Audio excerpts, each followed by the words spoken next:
So today's question is, how much can you change before you are not actually the same person anymore?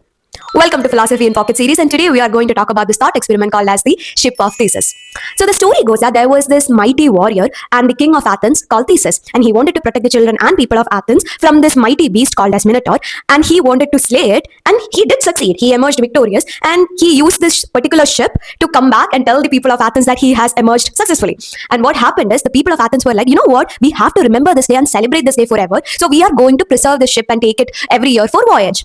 And they did do that. But what happens is, after, if you're using a ship for every year, some of its planks are going to get destroyed by water damage and all of that, right? So, and this happened, and people were like, yeah, that's fine, we can just replace them.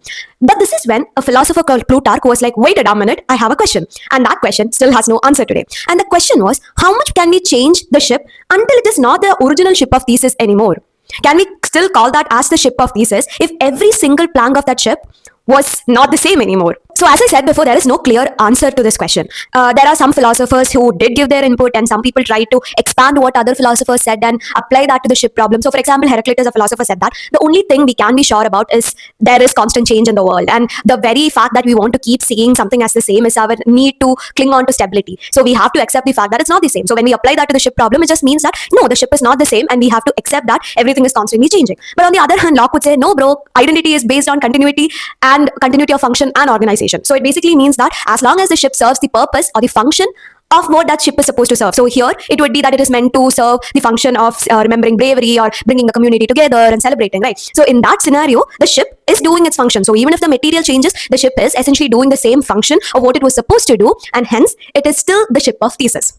But I think we should also look at how we would apply the same scenario into how humans change, right? So when I think about it, our cells are, almost all of our cells are constantly changing, and how we are emotionally are also changing, which means that we are not the same person as who we were, let's say, 5 years back ago. But at the same time, the core essence of who I am, I don't think has changed that much. I feel like I am that same person, and at my core, I have not changed that. Even though all the other things and how other people perceive me would have changed, how I feel about myself has not necessarily changed.